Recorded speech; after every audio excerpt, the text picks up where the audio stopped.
Hello everybody, कैसा बेटा सब लोग। I hope everybody is fine and doing good.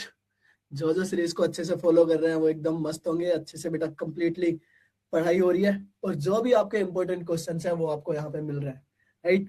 जैसा कि अभी आपने लास्ट वाले लेक्चर के अंदर देखा होगा कि हमने सर्कल और area related to the circles जो हमने कंप्लीट किया है, राइट और नॉट। उनके बेसिस के ऊपर जितने भी क्वेश्चन थे इंपॉर्टेंट वो हमने कर लिया। अब ज्यादा नहीं, सिर्फ आपको 2 वीडियो और देखनी है बेटा, 2 और वीडियो, ठीक है। और इन्हीं को जो चीजें आपको मिल रही है उनको बार बार रिपीट करना है, बार बार देखना है बस, और आपका काम हो गया। मतलब कि एग्जाम का पूरा टेंशन यहीं पे खत्म हो जाएगा। Is this clear? सिर्फ वीडियोस को देख के अगर हार्ड क्वेश्चन कोई लग रहा है तो उसका नोट्स बना लो, जैसे कि जब भी एग्जाम में जाओगे एक दिन पहले उसको देख के चले जाना, खत्म। इज दिस क्लियर और नॉट एवरीवन? तो यही चीज हमें करनी है। और जैसा कि हमने यहाँ पे बोला था कि हमारा ये जो है ये मोस्ट एक्सपेक्टेड क्वेश्चंस जो कि आपके आने वाले हैं एग्जाम के अंदर, उनकी सीरीज यहाँ पे ये चल रही है, जैसे कि मैंने आपको ऑलरेडी बताया हुआ है, ठीक है। तो इसी को जस्ट फॉलो कर रहे हैं। जो जो फॉलो कर रहा है वो मौज में है, मस्त अच्छे से कर रहे हैं, राइट। तो हम विदाउट वेस्टिंग एनी टाइम हम स्टार्ट करते हैं आज का हमारा लेक्चर भी बेटा। मैं आपको बता रहा हूँ, देखो ये कुछ फिक्स टाइप के क्वेश्चन है। मैं आपको 2 चीजें यहाँ पे बता रहा हूँ। जैसा कि हमने ये चीज बोली थी 68 क्वेश्चन हम कर रहे हैं, राइट। हमारे बहुत सारे जो क्वेश्चन है वो हमने कंप्लीट कर भी लिए। कुछ क्वेश्चन आज कंप्लीट कर लेंगे और एक वीडियो और है, बस उसमें कंप्लीट हो जाएगा सब पूरा खत्म, ठीक है। आज जो मैं क्वेश्चंस लेके आया हूँ वो केस बेस्ड स्टडीज क्वेश्चन है। 2 चैप्टर्स आपके फिक्स है, सरफेस एरिया एंड वॉल्यूम से, और दूसरा हमारे पास प्रोबेबिलिटी से। दोनों चैप्टर्स बिल्कुल इजी है, फॉर्मूला बेस्ड है। ये सरफेस एरिया एंड वॉल्यूम तो बिल्कुल फॉर्मूला बेस्ड क्वेश्चन है। अगर आपको फॉर्मूलाज पता है सीधा उसमें रखो, आंसर निकालो, खत्म। बस इतनी सी चीज है। तो आपको यहाँ पे देखो बेसिकली ये 3 टाइप के क्वेश्चंस हैं, इनमें सारी चीजें कवर हो जाती है बेटा। ये हम क्वेश्चंस करने वाले हैं कंप्लीट, और इनके बेसिस के ऊपर आप अच्छे से इस चीज को समझ सकते हो, ठीक है। दोनों चैप्टर्स इजी हैं, बट बच्चे डरते क्यों है? क्योंकि सर ये तो केस स्टडी में पूछ लिया। क्या क्या हुआ केस स्टडी में? भाई कहानियां नहीं पढ़ते हो क्या? सब लोगों ने कहानियां तो पढ़ी है, बस कहानी है। हमें तो क्या करना है, जो इंपॉर्टेंट चीज है बस वो निकालनी है। इज दिस क्लियर और नॉट? मैं आपको पढ़ना भी सिखाऊंगा, किस तरीके से जल्दी पढ़ सकते हो उस कहानी को, उस केस को बेटा। और हमें जो चीजें चाहिए बस उसके ऊपर सीधा फोकस करना है। जैसे अगर मैं पहले वाले क्वेश्चन की बात करूं, पहले तो मैं बता देता हूं ये कुछ फॉर्मूलाज है बेटा, इनको अच्छे से याद कर लेना। क्यूब का फॉर्मूला है, क्यूबॉइड के फॉर्मूलाज है, ये सारी की सारी चीजें मैंने आपको एक जगह कंपाइल करके दिखा दी, ठीक है। इनको जरूर याद कर लेना, क्योंकि ये बिना इन फॉर्मूलाज के आप कुछ भी नहीं कर सकते। आपको याद ही नहीं होगा तो क्या क्या करोगे बताओ। तो ये याद कर लेना जरूर। अगर ये याद हो जाते हैं तो उसके बाद हम क्वेश्चन करेंगे। ये हमारे पास पहला क्वेश्चन है, एक बार इसको पढ़ो, आंसर देने का ट्राई करें। ये तो बिल्कुल ऐसा है, केस बेस्ड स्टडी भी नहीं है, ये तो बेटा वैसे ही पूछ लिया है। एक कॉफी दुकान में कॉफी के 2 तरह के कप है, परोसी जाती है।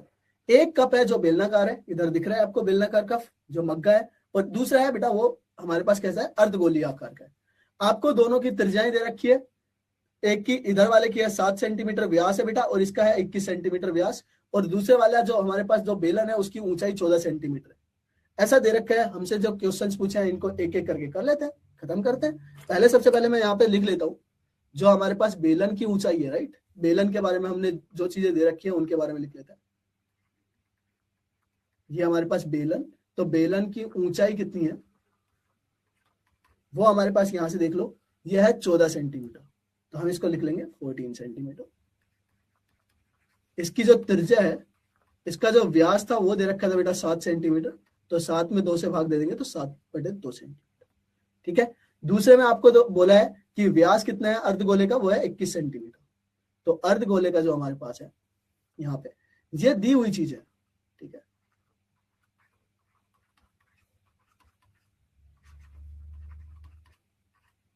अर्धगोले की त्रिज्या, डायरेक्टली त्रिज्या ही याद कर लेते हैं।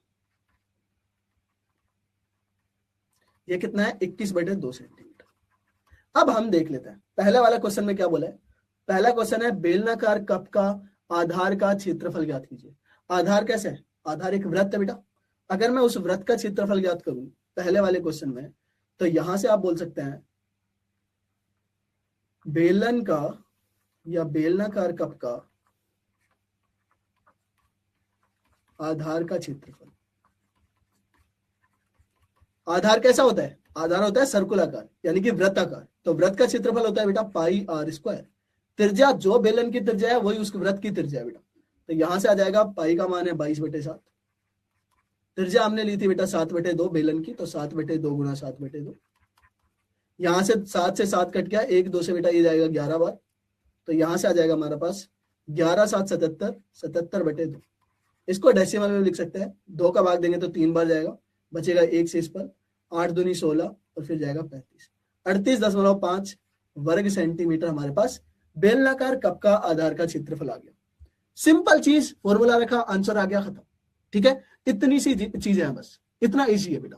यहां से अगले में देखो क्या बोला है, अर्धगोलाकार कप। ये दूसरे वाले का दो क्वेश्चन है, उनमें से आपको एक करना होता है। ठीक है, अर्धगोलाकार कप की क्षमता पूछिए, अर्धगोले की क्षमता पूछिए, इसका मतलब क्या है बेटा, आयतन पूछे।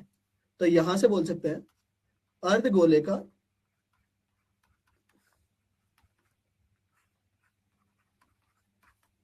कप की क्षमता। तो क्षमता किसके बराबर है, उसके आयतन के बराबर। आयतन क्या होता है, 2/3 गुना पाई आर क्यूब। तो यहां से हम रख देंगे, त्रिज्या उसकी 21/2 है, तो यहां से आ जाओ कैलकुलेशन कर लो। 2/3, पाई का मान सबको पता है 22/7, त्रिज्या हमारे पास 21/2 है, तो 21/2 गुना 21/2 गुणा 21/2। कोई डाउट, बस छोटी सी कैलकुलेशन है, कर लो। 7 या 21, 3 से ये 3 कट गया, 1 2 से बेटा ये 1 2 कट गया, इस 2 से 11 बार जाएगा, तो हमारे पास यहाँ पे कितना आ गया, 21 गुणा 21 बचा तो 441 होता है, 21 का स्क्वायर, और इसमें 11 से गुणा करेंगे और डिवाइड में सिर्फ ये 2 बचा है बेटा। तो यहां से हम करेंगे तो 11 एकम 11, 11 चौक 44, 44 में 1 जोड़ेंगे तो 45 बेटा, 4 असल जाएगा, 11 चौक 44, 44 में 4 जोड़ेंगे तो 48, और ये भाग में। तो इसको ऐसे ही रख लो या फिर डेसिमल में भी चेंज कर सकते हो, कोई प्रॉब्लम है नहीं। ये वर्ग सेंटीमीटर आ गया। इसका अथवा क्या पूछा है, इसका अथवा पूछा है बेलनाकार कप की क्षमता, तो बेलन की क्षमता निकाल सकते हो आप। इसका जो अथवा है, तो बेलन का या बेलनाकार कप की क्षमता, तो क्षमता यानी कि आयतन, और बेलन का आयतन क्या होता है बेटा, पाई आर स्क्वायर एच। पाई का मान हमें पता है 22/7, त्रिज्या वहां पे थी 7/2, तो 7/2 गुना 7/2, और ऊंचाई हमारे पास थी 14 सेंटीमीटर। एक बार मैं देख लेता हूं, फिर भी 14 सेंटीमीटर, तो यहां से हो जाएगा 14 सेंटीमीटर। 7 से 1 7 कट गया, 2 से बेटा ये जाएगा 11 बार, और इस वाले 2 से ये जाएगा 7 बार, तो 7 7 49, 49 में हम 11 से गुणा कर लेंगे, तो बेटा 11 9 99, और 11 चौक 44, 44 में 9 जोड़ेंगे तो कितना होगा 53। तो ये हमारे पास आ गया 539 वर्ग सेंटीमीटर। कोई किसी को कोई डाउट है तो यहां तक बताओ। बिल्कुल फॉर्मूले में रखो, आंसर निकालो, कैलकुलेशन करनी आनी चाहिए, खत्म। कैलकुलेशन करनी आती है, फॉर्मूला याद है, खत्म। ठीक है, बस इतना इजी है। चीजें 4 नंबर देखा बेटा, एक क्वेश्चन 4 नंबर। अगले वाले में बोला बेलनाकार कप का वक्रपृष्ठीय क्षेत्रफल। किसी बेलन का वक्रपृष्ठीय क्षेत्रफल क्या होता है बेटा, बेलन का वक्रपृष्ठीय क्षेत्रफल क्या होता है, वक्रपृष्ठीय क्षेत्रफल, तो ये होता है हमारे पास 2πRh। 2πRh की वैल्यू रखो यहाँ पे रखेंगे 2 गुना 22/7, त्रिज्या थी हमारे पास 7/2, और ये है हमारे पास 14। 7 से 7 कटेगा, 2 से 2 कटेगा, और बेटा यहां से गुणा हो जाएगा 14 गुना 22, तो 14 दूनी 28, और 28 में 2 जोड़ेंगे तो कितना होगा 30, तो 308 वर्ग सेंटीमीटर इसका आंसर है। यहाँ पे क्यूब कर लेना, एक सेकेंड। आयतन में क्या होगा, क्यूब, 3 साइड्स मल्टीप्लाई है ना बेटा, तो यहाँ पे आ जाएगा सेंटीमीटर क्यूब, और ये भी सेंटीमीटर क्यूब बनेगा। गॉट इट और नॉट एवरीवन। क्षमता जब भी निकालते हैं हम, आयतन निकालते हैं, तो उसकी जो यूनिट होती है बेटा क्यूब होती है, क्योंकि वहां पे 3 भुजाएं क्या हो रही है, मल्टीप्लाई हो रही है, 2 त्रिज्याएं और 1 ऊंचाई, और दूसरे वाले में, पहले वाले में तो तीनों की तीनों त्रिज्याएं थी। पहला वाला क्वेश्चन खत्म, 4 नंबर पक्के। आ जाओ अगले वाले क्वेश्चन पे, ये वाला क्वेश्चन देख लो, सेम उसी टाइप का है, एक अलग से कहानी बना दी। सब लोग घूमने तो जाती हो कहीं ना कहीं, तो सर्कस शब्द मूलतः सर्कल वृत्त के समान ही है। जो सर्कस है बेटा, सर्कस शब्द भी कैसा है, सर्कल जैसा है, वृत्त के समान जैसा बोला है, कहानी में बोला है, पढ़ लो। मैं तो बोलूंगा जब एग्जाम दे रहे हो ना, तो सीधा देखो, चित्र तो आएगा ना, चित्र दिख रहा है ना सीधा, इससे थोड़ा सा लॉजिक तो लग जाएगा कि नीचे क्या है, बेलन है, ऊपर क्या है, शंकु है। अब सीधा आप फोकस करेंगे किसके ऊपर, जो डिजिट्स दे रखी है, जैसे यहाँ पे इस सर्कस का जो टेंट है वो 8 मीटर की ऊंचाई का है, जो सर्कस का जो टेंट है, ठीक है, ऊंचाई तक बेलनाकार है। इसकी ऊंचाई कितनी है बेटा? बेलन की ऊंचाई है 8 मीटर और उसके ऊपर शंकु है। आधार का व्यास, दोनों का आधार का व्यास सेम है, तो जो है आपका 28 मीटर। सीधा फोकस करो पॉइंट के ऊपर। और टेंट की जो कुल ऊंचाई है वो है 18 मीटर। आप मेरे को ये बताओ, यहां से कुल ऊंचाई आपको दे रखी है, कुल ऊंचाई कितनी है बेटा? तो वह है 18.5 मीटर में। अगर 18.5 है, पर आपको बेलन की ऊंचाई कितनी दे रखी है बेटा? बेलन की ऊंचाई ऊपर देखो 8 मीटर दे रखी है, तो बचा ऊपर क्या है? शंकु। तो शंकु की ऊंचाई कितनी बचेगी बेटा?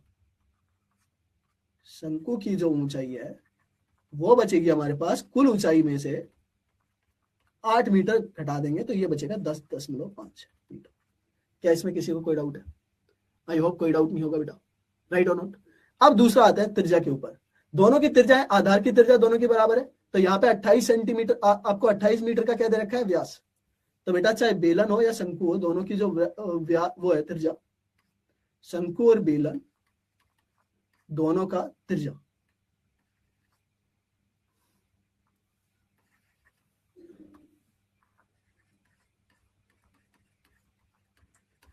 तो ये हो जाएगा बेटा 14 मीटर का।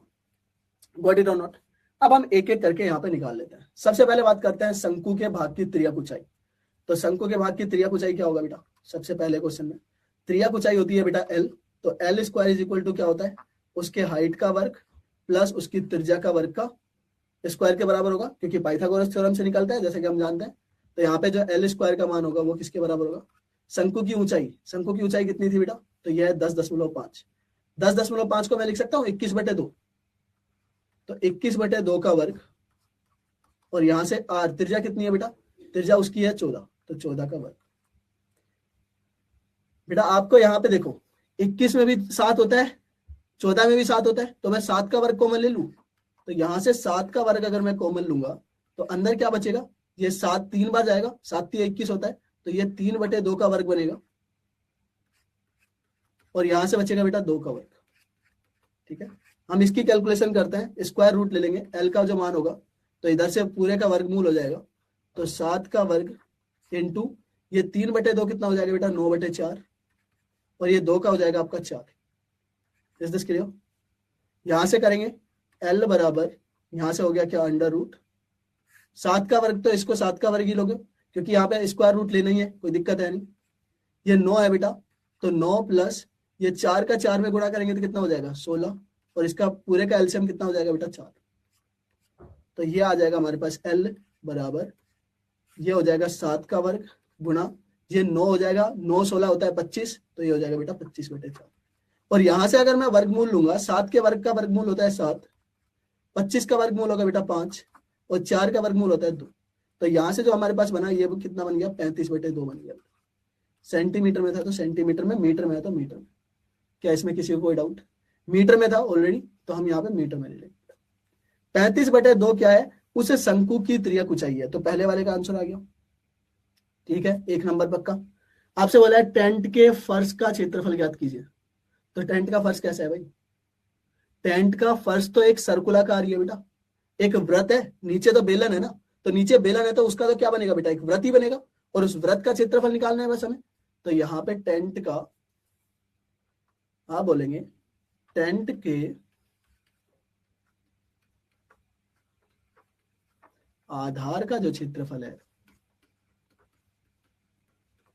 वृत्त के क्षेत्रफल यानी कि पाई आर स्क्वायर के बराबर होगा। पाई का मान है 22/7, और त्रिज्या क्या थी दोनों की? तो वो था हमारा 14 सेंटीमीटर। हमारे पास जो त्रिज्या है वो 14 है, तो 14 गुना 14,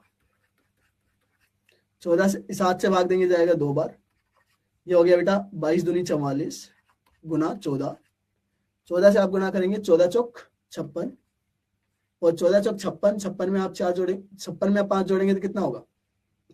56 + 5 होता है 61, तो ये वर्ग मीटर के अंदर आएगा, राइट। ये किसका आ जाएगा बेटा? ये आ गया टेंट का जो आधार है उसका क्षेत्रफल। कोई डाउट यहां तक? कोई डाउट नहीं है। अब आ जाओ नेक्स्ट पे, अगला क्या पूछा है, टेंट बनाने में प्रयोग होने वाले कपड़े का क्षेत्रफल।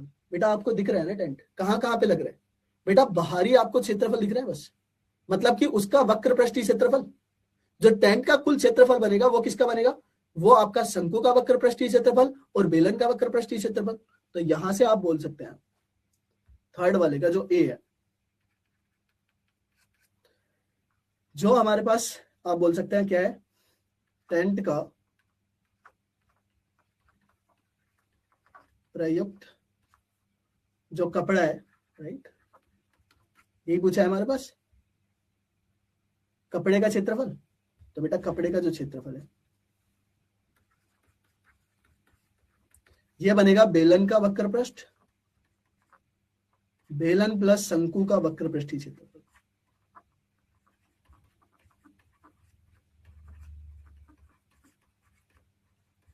बेलन का वक्र पृष्ठीय क्षेत्रफल क्या होता है, तो वो होता है हमारे पास 2πr(h) और शंकु का वक्र पृष्ठीय क्षेत्रफल होता है बेटा πr(l). दोनों की त्रिज्याएं बराबर है, कोई दिक्कत है नहीं।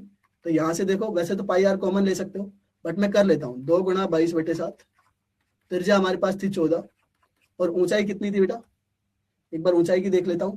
बेलन की जो ऊंचाई थी वो थी 8, राइट, बेलन की ऊंचाई 8 थी,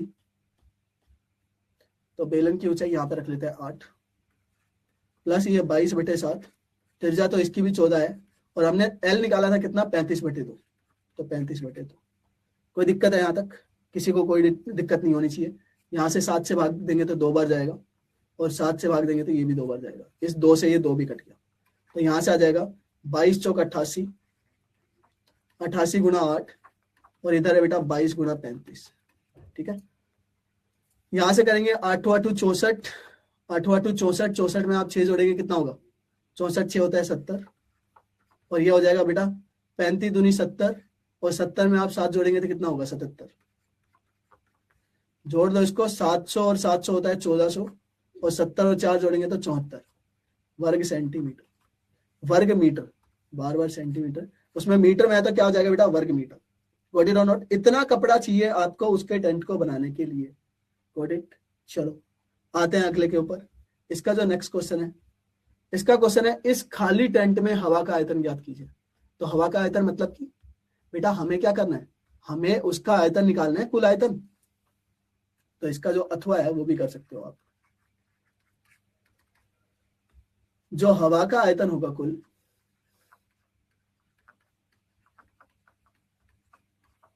तो यहां से शंकु का आयतन बेटा, शंकु प्लस बेलन का आयतन,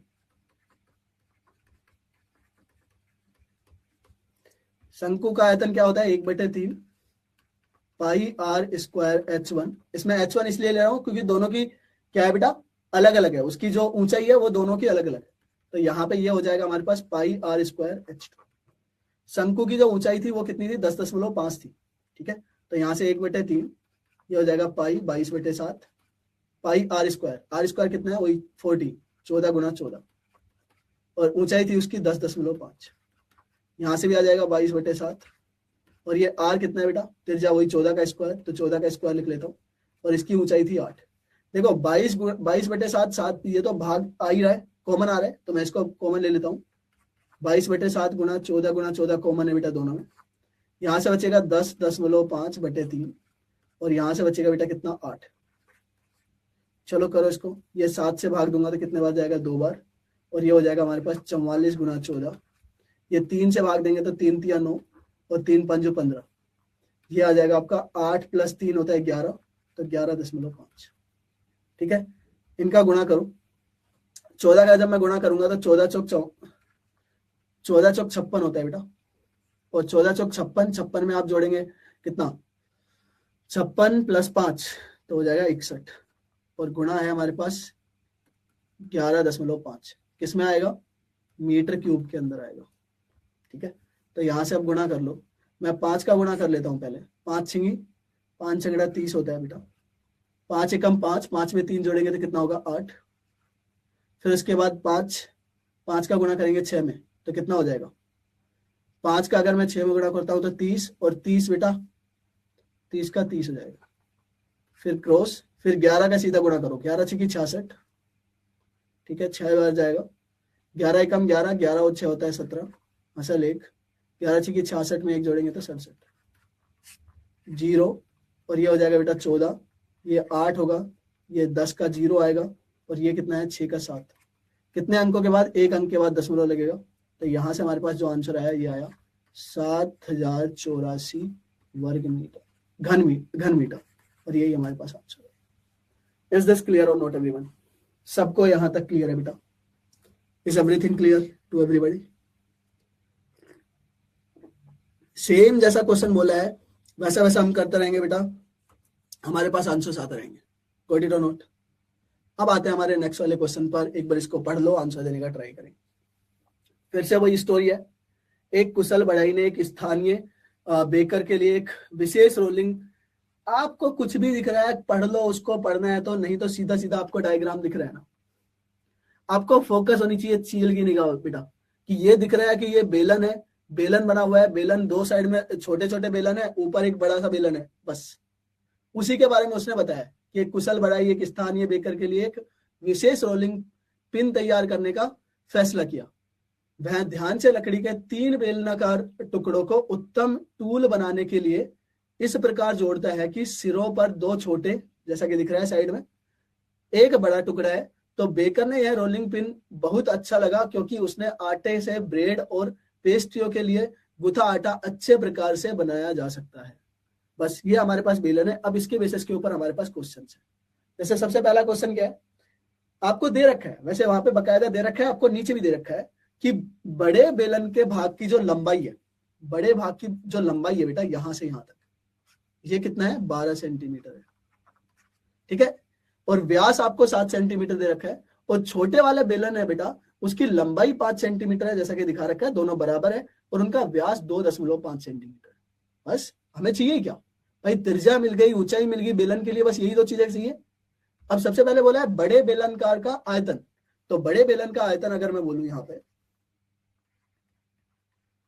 बड़े बेलन का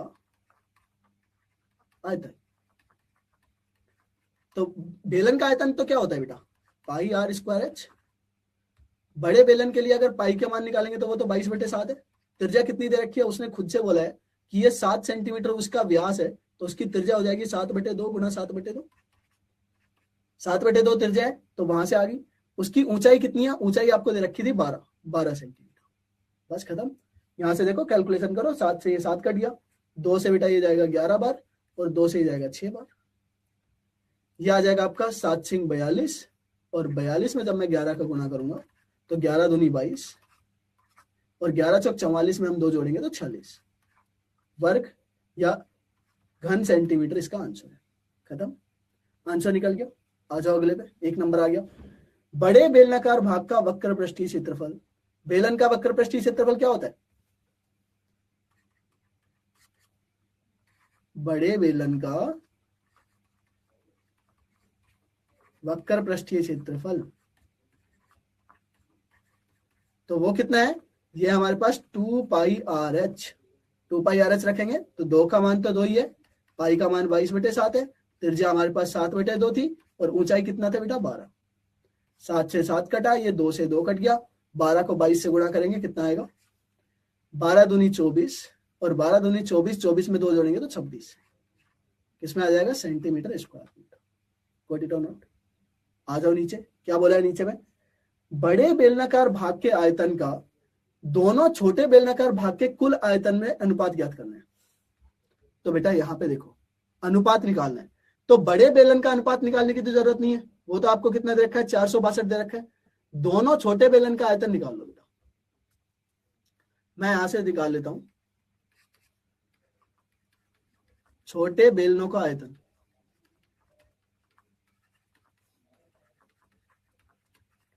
तो ये कितना है 2 गुना 1 छोटे बेलन का आयतन हो जाएगा बेटा, तो छोटे बेलन का आयतन तो पाई आर स्क्वायर एच होता है, ठीक है, उसकी त्रिज्या को r1 और h1 ले लेते हैं, उसकी ऊंचाई को, तो यहां से आ जाएगा हमारे पास 2 गुना 22/7, त्रिज्या देखो उसकी क्या है, तो 2.1 उसका क्या है व्यास है, और 5 सेंटीमीटर उसकी ऊंचाई है, तो देखो 2.1/2 करेंगे, इसको भी 2.1/2 करेंगे, और ऊंचाई थी बेटा 5, तो 5 से गुणाते हैं। तो यहां से आ जाएगा हमारे पास आयतन, देखो 7 से मैं भाग दूंगा तो 7 तिया 21, 0.3 बार जाएगा, 2 से 1 2 कट गया, ठीक है। इस 2 से ये 11 बन जाएगा, कोई डाउट यहां तक? अब यहां से देखो 11 को 3 से गुणा करेंगे कितना आएगा बेटा, 11 तिये 33, और 33 को 5 से करेंगे गुणा कितना आएगा, 5 तिये 15, और 5 तिये 15 और 1 16, और यहाँ पे एक अंक के बाद क्या है, दशमलव, और इसको मेरे को 2.1 से और गुणा करना है। अभी मैं गुणा नहीं कर रहा हूं क्योंकि हमें अनुपात चाहिए बस, तो अनुपात चाहिए तो मैं अनुपात निकालता हूं। बड़े बेलन का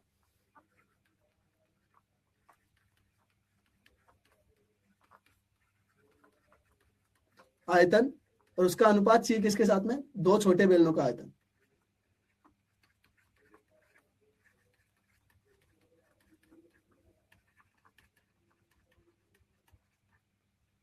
तो यहां से कितना है, बड़े बेलन का जो आयतन था वो कितना था, 462 था बेटा, तो 462, और उसका अनुपात लेना है 16.5 गुणा 2.1 से, ठीक है। तो वैसे देखो ये 11 से कटने वाला है, 11 से तो जाएगा ही जाएगा, तो 11 से देंगे तो 11 चौक 44, बचेगा बेटा 2, 11 दूनी 22, तो ये 11 से जाएगा कितने बार, 11 एकम 11, 11 पंजू 55, फिर यहाँ पे 2.1 तो है, 7 से भाग जा रहे हैं, 7 से भाग देंगे कितने बार जाएगा, 7 6 42, और ये 7 तिया 21, तो 1.5 गुणा 0.3। अब ये 3 से भी कट रहा है, 3 से जाएगा ये 2 बार, और 3 से जाएगा बेटा 1 बार, तो 1 दशमलव, तो ये आ जाएगा 0.15 बेटा। यहाँ पे दशमलव हटाओ, 2 0 लगा देंगे, लग गया 0। अब यहाँ से देखो 5 से ये वापस से डिवाइड हो रहा है, 5 से डिवाइड करेंगे तो ये जाएगा 5 चौक 20, तो 40 आएगा, 40 अनुपात 5 तिये 15, तो 40:3 आ गया, ये हमारे पास आंसर। इज दिस क्लियर और नॉट एवरीवन? दोनों बेलनों का आयतन हमसे निकाला, 2 नंबर का क्वेश्चन खत्म। Is this clear? यहाँ पे आते हैं नेक्स्ट वाले पे। इनमें से दोनों में से एक कोई भी कर लो, कोई भी फर्क नहीं पड़ता बेटा। आपसे बोला है 2 एक जैसे छोटे बेलनाकार भाग के वक्र पृष्ठीय क्षेत्रफल का योगफल ज्ञात करना है, तो बेटा उनका वक्र पृष्ठीय क्षेत्रफल निकालना है दोनों का, तो दोनों का वक्र पृष्ठीय क्षेत्रफल निकाल लो। फोर्थ में 2 छोटे बेलनों का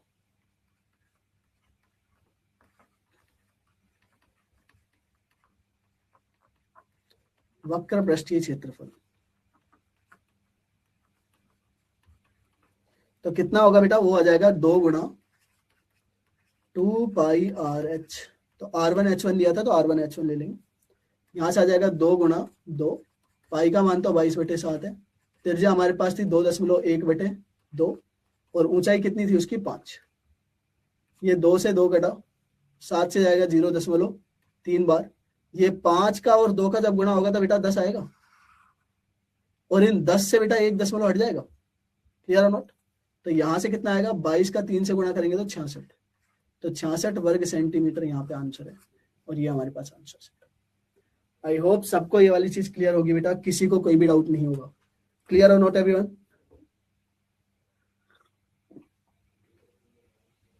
तो मोस्टली जो ज्यादातर क्वेश्चंस है वो आपको या तो बेलन शंकु से पूछेगा, या फिर अर्धवृत्त से या वृत्त से पूछेगा बेटा।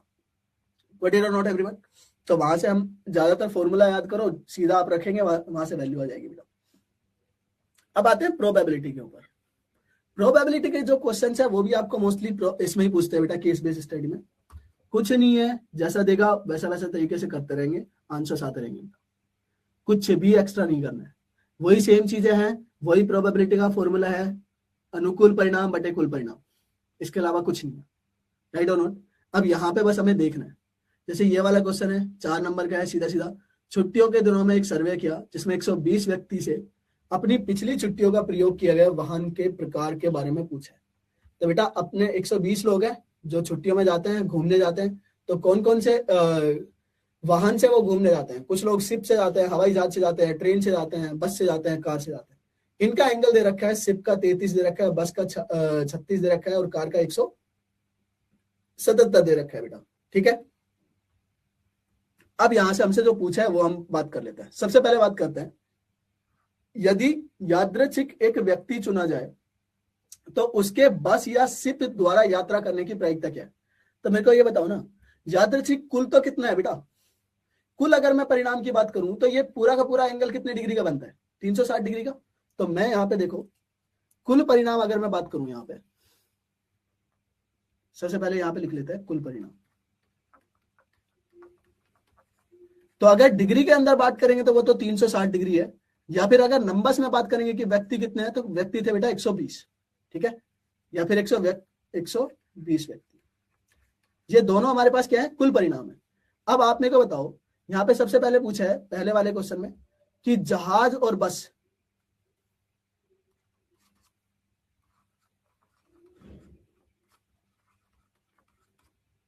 से जाने की प्रायिकता,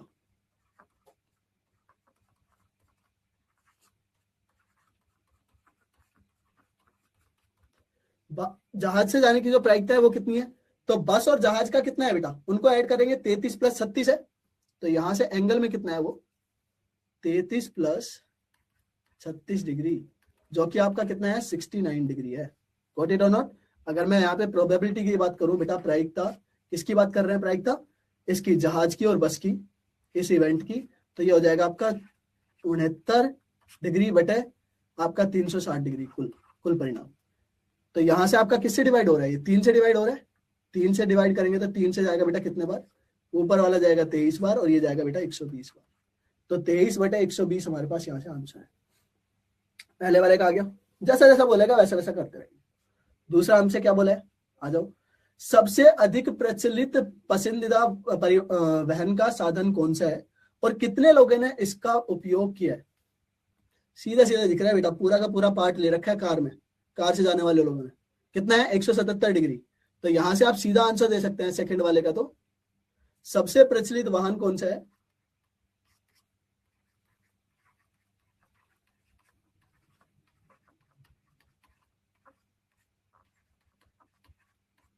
वो है कार।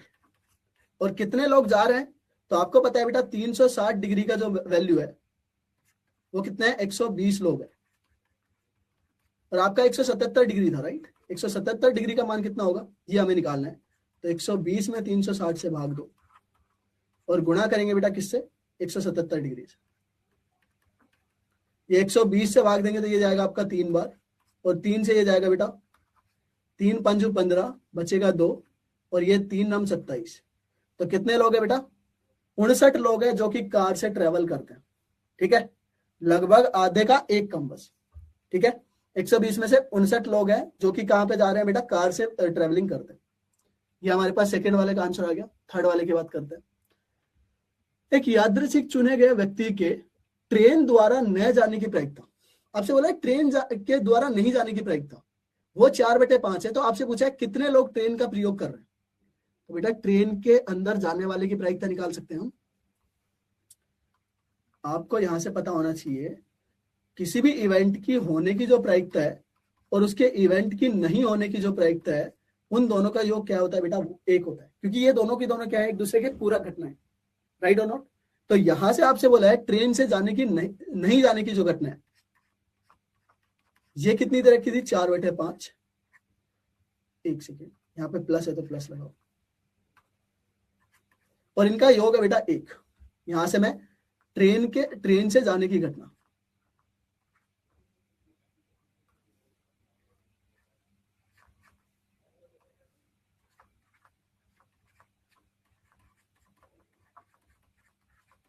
ये कितना हो जाएगा बेटा? 1 - 4/5, और 1 - 4/5 कितना होता है? तो ये हो जाएगा बेटा 1/5। तो यहाँ पे लोगों की संख्या कितनी होगी बेटा? या अनुकूल प्रेक्षण कितने होंगे? अनुकूल आप बोल सकते हैं, परिणाम बोल सकते हैं, अनुकूल परिणाम। तो आप वहां से क्या करते हैं बेटा? प्रायिकता का जो गुणा करते हैं किसके साथ में? कुल परिणाम के साथ, ठीक है। तो प्रायिकता कितनी है? 1/5। कुल लोग कितने हैं बेटा? 120। तो 5 से मैं भाग दूंगा तो कितने बार जाएगा? 5 दूनी 10, बचेगा 20, 5 चौक 20। तो यहां से हो जाएंगे 24 लोग। क्लियर? 2 नंबर का क्वेश्चन देखा आपने? बिल्कुल सेम आपका ये अथवा वाला क्वेश्चन है। आपसे बोला है एक यादृच्छिक चुने गए व्यक्ति द्वारा हवाई जहाज का प्रयोग करने की जो प्रायिकता है वो 7/7 है। तो हवाई जहाज द्वारा अर्जित किया गया जो आय है वो ज्ञात करनी है। यदि एक व्यक्ति का जो रुपए लेता है वो कितना लेता है बेटा, 5,000 रुपए लेता है। तो यहां से आप देखोगे बी के अंदर थर्ड का जो बी है, राइट, ये अथवा में था, इनमें से कोई भी एक कर सकते थे आप। हवाई जहाज द्वारा यात्रा करने वाले व्यक्ति हम निकाल सकते हैं। हवाई जहाज से यात्रा करने वाले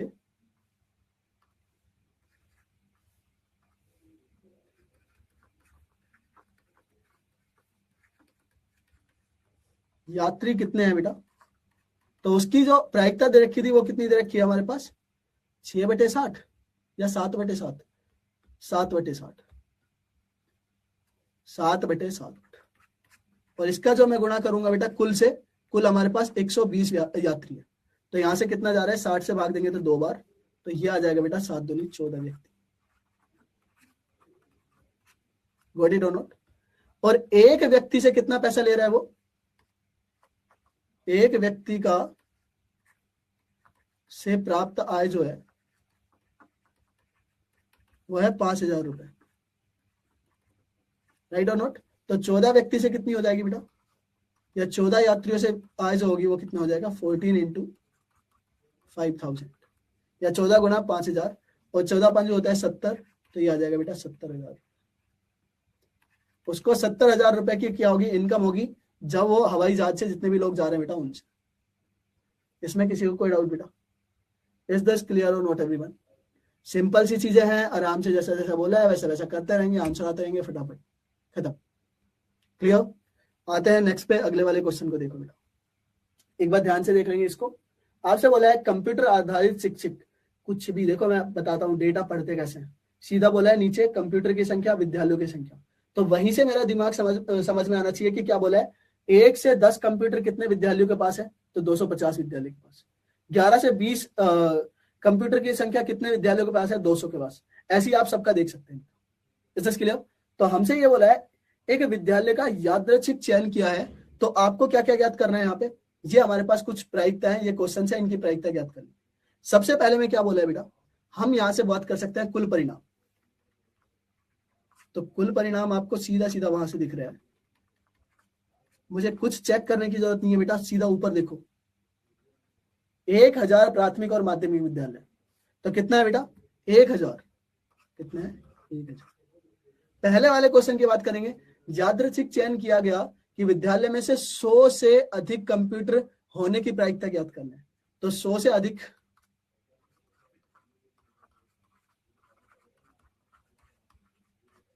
कंप्यूटर किसके पास है बेटा,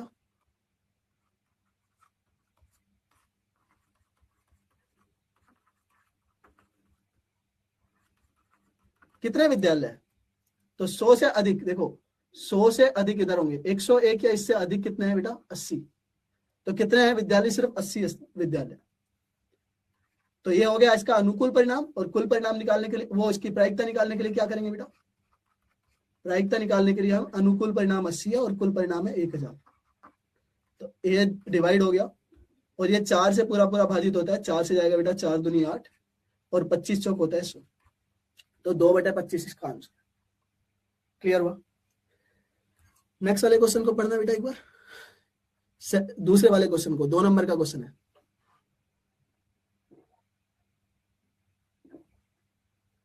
हमसे बोला है यादृच्छिक चयन किए गए विद्यालय में 50 या 50 से कम कंप्यूटर होने की प्रायिकता। तो वापस से आ जाओ, डेटा देख लेंगे।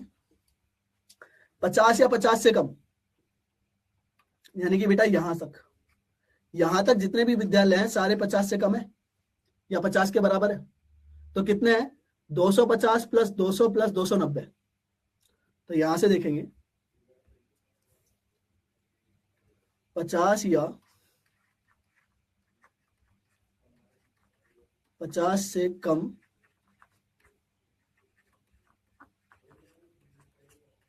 कंप्यूटर वाले विद्यालयों की संख्या।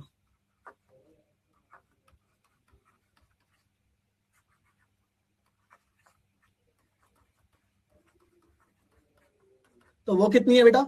तो वो हमारे पास थी 250 प्लस 200 प्लस 290, यही था ना? एक बार मैं चेक कर लेता हूँ। हाँ, 250, 200 और 290। तो कुल परिणाम कितने हो गए यहाँ पे? जो अनुकूल परिणाम है बेटा वो हो गए, देखो 200, 200, 400, 400 में 200 जोड़ेंगे 600, और 600 में ये 90 और ये 140 होते हैं, तो 740 हो गए बेटा। 740 है आउट ऑफ 1000, तो इसकी जो प्रायिकता होगी ये हो जाएगा 740 बटे 1000। 10 से 10 कटेगा, ये 2 से भाग जाएगा बेटा, 2 से जाएगा ये 3 बार, बचेगा 1, 7 दूनी 14, तो 37 बटे 50 is the answer. Got it और नॉट? आते हैं अगले वाले क्वेश्चन पे, नेक्स्ट वाले में देखेंगे। इसके अंदर बोला है यादृच्छिक चयन किए गए विद्यालय 20 से अधिक कंप्यूटर न होने की प्रायिकता। 20 से अधिक कंप्यूटर न होने की प्रायिकता, तो बेटा पहले ये निकाल लो ना, 20 से अधिक कंप्यूटर न होने की पूछा है, राइट? तो 20 से अधिक नहीं होना चाहिए, यानी कि 20 से कम होना चाहिए बेटा। 20 या 20 से कम होने की प्रायिकता हम निकाल सकते हैं। तो 20 या 20 से कम होने की प्रायिकता कितनी है? यहाँ पे 20 या 20 से कम तो ये दोनों ही है, तो हम यहां से बोल सकते हैं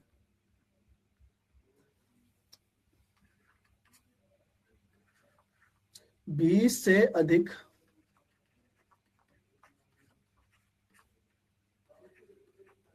कंप्यूटर नहीं होने की जो प्रायिकता है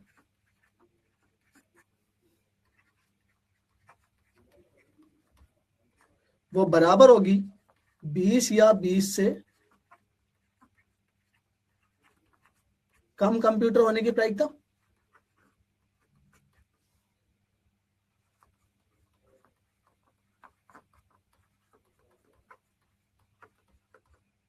क्लियर और नॉट? बेटा 20 या 20 से अधिक कंप्यूटर नहीं है, इसका मतलब क्या है? 20 या 20 से कम ही तो है। तो 20 या 20 से कम होने के जो कुल परिणाम है, अनुकूल जो परिणाम बनेंगे, ये बन रहे हैं हमारे पास 250 प्लस 200, ये हो रहे हैं बेटा कितने? 450, यही तो है। पीछे देख लो बेटा, 250 और ये 20 से कम यही है, तो यहां से हमारे पास हो जाएगा इसकी जो प्रायिकता बनेगी, इस वाले इवेंट की जो प्रायिकता होगी बेटा, ये हो जाएगा हमारे पास। अच्छा, ये अथवा वाला है, तो हमारे पास इसको अथवा में लिखना, तीसरा वाला नहीं था बेटा, ठीक है? या आप उसका बी पार्ट देख लेंगे। तो यहां से हो जाएगा आपका 450 बटा 1000, 10 से 10 कटेगा, ये 5 से पूरा पूरा भाजित होता है, तो 5 नम 45, और बेटा ये 20 बार जाएगा, तो 9 बटे 20 इसका आंसर। गॉट इट और नॉट एवरीवन? अब उसके बाद हमारा लास्ट क्वेश्चन है इसका लास्ट क्वेश्चन क्या पूछा है? यादृच्छिक चयन किए गए विद्यालय में 10 या 10 से कम कंप्यूटर होने की प्रायिकता। तो 10 या 10 से कम कितने रहे? 10 या 10 से कम तो बेटा 250 ही है, तो यहां से आप बोल सकते हैं थर्ड वाले में 10 या 10 से कम कंप्यूटर होने वाले परिणाम,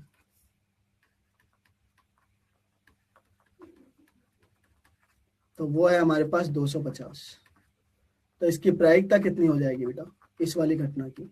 250 हमारे पास अनुकूल परिणाम है, और कुल परिणाम तो थे पूरे 1000, तो यहाँ से 10 से 10 घट गया, 25 से हम भाग देंगे, 25 चौक 100, ये हो जाएगा 1/4। कोई भी किसी को डाउट है तो बताओ, नहीं तो मैं चलता हूँ अगले क्वेश्चन पे। नेक्स्ट वाला क्वेश्चन करते हैं। सबको ये वाली चीज क्लियर हुई होगी बेटा, बिल्कुल इजी चीजें हैं, देखोगे आंसर पाओगे, देखोगे आंसर, बस आपको वहां पे चेक करना है। आपको ग्राफ्स देखने आते हैं, ग्राफ्स मैंने सिखा रखे हैं, आगे भी मैं सिखा दूंगा। क्लियर? 9th क्लास में ये चीज सीखी है, दिस इज क्लियर और नॉट? वहां से 20 या 20 से कम, 10 या 10 से ज्यादा, ये सब चीजें देख सकते हो आप। Clear everyone? चलो अब आते हैं हमारे लास्ट वाला क्वेश्चन। ये हमारा एक क्वेश्चन है, इसको एक बार पढ़ो, आंसर देने का ट्राई करेंगे। आपसे बोला है राहुल अपनी क्रिकेट टीम के लिए भाग्यशाली लकी चार्म है। उसके पास एक जार में कार्ड है जिन पर 10 से 74 तक की संख्याएं लिखी है। हर मैच में पहले वह एक जार में से एक कार्ड निकालता है। यदि निकाले गए कार्ड एक सम संख्या अंकित करते हैं, अगर सम संख्या आती है तो टीम जो है वो जीतती है, राइट और नॉट? यदि अंकित जो संख्या है समवी संख्या और 5 की भाज्य भी हो, तब वो बड़े अंतर से जीतती है। यदि वह संख्या 30 से कम एक विषम संख्या है तब वो बेटा थोड़े कम अंतर से जीतती है, बट 50 से 74 के बीच में अगर कोई वो अभाज्य संख्या आ जाए तो टीम हारती है। इज दिस क्लियर और नॉट?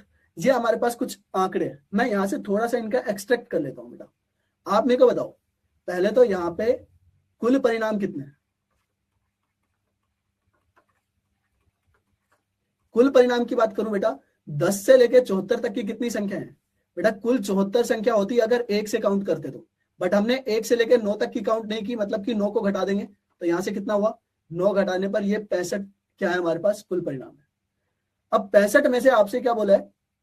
यदि हमारे पास यदि निकाले गए कार्ड एक सम संख्या हो तो सम संख्या कितनी है यहाँ पे? कुल सम संख्या। तो बेटा देखो, अगर मैं बोलूं 11 से लेके 64, 11 से लेके कहां तक? 74 तक कितनी संख्या है टोटल? तो 64 संख्या है। 64 संख्या में आधी सम होगी, आधे भी सम होगी, तो 64 का आधा होता है 32। तो आपकी 32 संख्या है तो वहां से आ जाएंगी क्या? सम संख्या। और एक बेटा 10 भी तो बचेगा, 10 भी तो हमारी सम संख्या है, तो यहाँ पे एक 10 वाला ऐड कर देंगे तो ये कितना हो जाएगा बेटा? 33 कुल सम संख्या है। उसके बाद क्या बोला है? यदि अंकित संख्या सम के साथ साथ 5 से भाजित भी हो तो 5 से भाजित, मैं यहां से लिख सकता हूं 5 से भाजित सम संख्या। तो 5 से भाजित सम संख्या कौन कौन सी है बेटा? 10, उसके बाद 20, 30, 40, 50, 60 और 70। कितनी संख्या है कुल? 1, 2, 3, 4, 5, 6, 7, 7 संख्या है बेटा। क्लियर और नोट? अब आपसे बोला है आगे 30 से कम एक विषम संख्या, तो 30 से कम एक विषम संख्या कितनी होगी बेटा? आपको पता है यहां से 20 संख्या है, 20 संख्या में 10 संख्या तो विषम होगी, 10 संख्या क्या होंगी? सम होगी। तो 30 से कम आप बोल सकते हैं नेक्स्ट वाले में, 30 से कम विषम संख्या कितनी है? 10 से काउंट करना है। देखो 11 से लेकर 30 तक कितनी संख्या होती है? 20 संख्या। 20 में से आधी सम होगी, आधी विषम, तो वहां से कितनी है बेटा? 20 में से 10 संख्या है विषम है, और बेटा 10 तो हमारा सम संख्या है तो उसको तो काउंट करेंगे नहीं। उसके बाद बोला है हमसे 50 से 74 के बीच में अभाज्य संख्या, तो 50 से 74 के बीच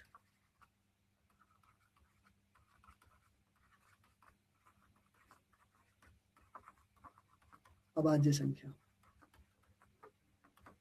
कितनी है? अभाज्य संख्या यहाँ पे 50 से बेटा हम देखते हैं, देखो 51 नहीं है, उसके बाद 53 हमारी क्या है? अभाज्य संख्या है। उसके बाद 57 नहीं है, 55 तो है ही नहीं, 57 भी नहीं है। फिर उसके बाद क्या है? 59, ये भी है क्या? 19 नहीं, 59 हमारे पास है, और 61 भी है। ठीक है, 63 नहीं है, 65 नहीं है, 67 है, 67 है, और ये नहीं है, 69 नहीं है, ये 3 से डिविजिबल है। उसके बाद बेटा 71 है, 71 है, 71 के बाद 73। ठीक है, ये हमारे पास क्या है बेटा? आपकी आप बोल सकते हैं अभाज्य संख्या है। इज दिस क्लियर और नॉट? यहां से हम देख लो, काउंट कर सकते हैं कितने हैं बेटा? 53, 1, 2, 3, 4, 5, 6। तो हमारे पास कितनी अभाज्य संख्या है? 6 अभाज्य संख्या है 50 से 74 के बीच में। ऐसा देख लो कोई है तो नहीं जो बेटा डिविजिबल है? 61 भी नहीं होता है, 67, 67 किसी के टेबल में आता है? 29 के टेबल में तो नहीं आता है, 87 आता है, 67 नहीं आता है। ठीक है, 71 देता तो आता ही नहीं है। तो ये हमारे पास 6 संख्या है। ठीक है, आते हैं अब नेक्स्ट पे। ये हमने जो भी आंकड़ा था उसका एक्सट्रैक्ट कर लिया भाई, ये चीजें हैं हमारे पास। अब आपसे जो जो चीजें पूछी है ना वो निकाल लो फटाफट। राहुल द्वारा निकाले गए कार्ड पर एक सम संख्या आने की प्रायिकता। पहले की अगर मैं बात करूं, सम संख्या आने की प्रायिकता,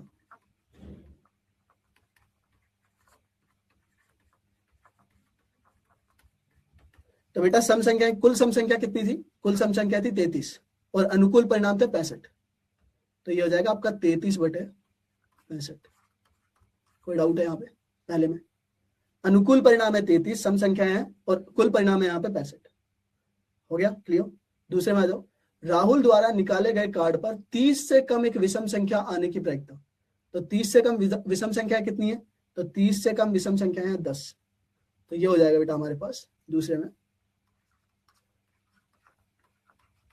30 से कम विषम संख्या आने की प्रायिकता।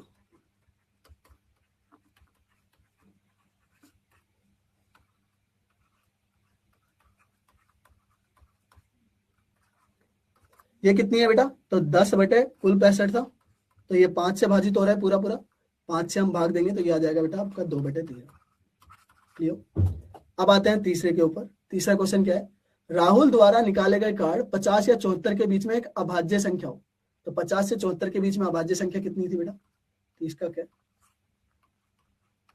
74 के बीच अभाज्य संख्या है।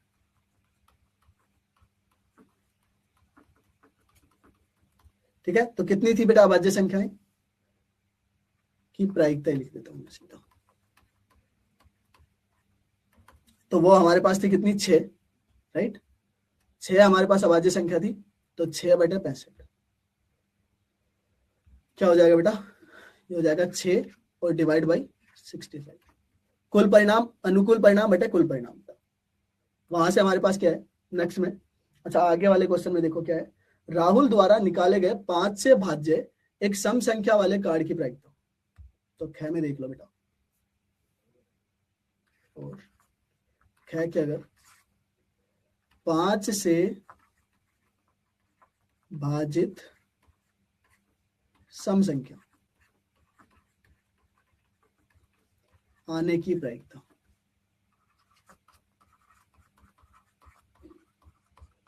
क्लियर और नॉट एवरीवन। तो यहां से आने की जो प्रायिकता है वो कितनी है, ये कितने थे बेटा, आपके 7 संख्याएं थी, तो 7 संख्या थी, तो यहां से हम ले लेते हैं 7 संख्याएं, अनुकूल परिणाम है बेटा 7 और डिवाइड बाई कुल परिणाम में 65, तो 7/65। इज दिस क्लियर और नॉट एवरीवन। इसको देखो आराम से बेटा, जैसा कि मैंने आपको बताया था, यहाँ पे ये हमारा चैप्टर कंप्लीट हो गया, मतलब 10 नंबर सीधा सीधा आप यहाँ से भी कमा सकते हैं बिल्कुल इजी तरीके से। 8 नंबर यानी कि 2 अगर आपके आते हैं तो 2 नंबर यहाँ से आपको बिल्कुल इजीली तरीके से दिख जाएंगे। गॉट इट और नॉट, इसको एक बार देख लो, अच्छे से देख लो, पूरे चैप्टर्स को अच्छे से कवर करो बेटा। इज दिस क्लियर, राइट और नॉट एवरीवन। एक सेकेंड रुकना,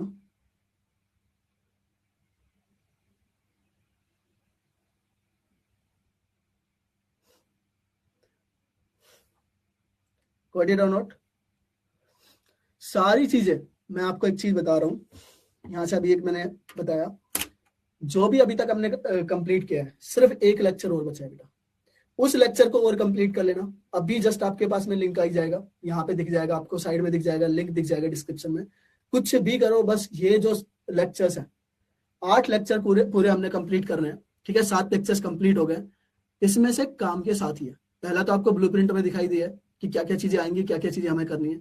7 लेक्चर मोस्टली आपके सिर्फ 7 घंटे, 7 घंटे भी लगेंगे नहीं, 6 घंटे ही ऑलमोस्ट। ठीक है, क्योंकि पूरा 1 घंटे का जाता ही नहीं है कोई भी, ये 2-3 वीडियो है जो कि 1 घंटे के जा रहे हैं, बट मैं बोल रहा हूँ ये 6 से 7 घंटे, 6 से 7 घंटे 2 बार देखो, 12 घंटे। ऐसा नहीं बोल रहा मैं डेली देखो, तो मतलब आपको एक दिन में देखना है पूरा का पूरा, डेली देखो, कंप्लीट करो, नोट्स बना लो, नोट से जल्दी रिवाइज होता है। Is this clear. तो आप अगर वहां से नोट्स बना के करते हैं लास्ट मिनट में भी, लास्ट मिनट बोलते हैं मतलब कि जैसे कल एग्जाम है, आज रात को पढ़ना है, पढ़ा आपने बहुत अच्छे से, जो आपको हार्ड क्वेश्चंस लगे वो किए। Is this clear. पहले दिन बैठे एक बार पूरा रिवाइज किया, 5 घंटे में 6 घंटे में पूरा कंप्लीट, राइट। दिन के अंदर देख लो, रात को आप एक बार उसको देख लो, बस आपने जो भी नोट्स बनाए हैं खत्म। दूसरे दिन पेपर देखोगे, यहीं पे क्वेश्चंस देखने को मिल जाएंगे आपको। क्लियर और नॉट। तो अगले वाले लेक्चर में मिलते हैं, जाना नहीं है, बस एक और लेक्चर है, बस हिम्मत की है इतनी तो पूरी हिम्मत करके जाना, ये सारा चीज अच्छे से कवर करना है। इज दिस क्लियर और नॉट एवरीवन। चलो मिलते हैं हम अपने नेक्स्ट वाले लेक्चर में, तब तक के लिए बाय बेटा, बाय एवरीवन।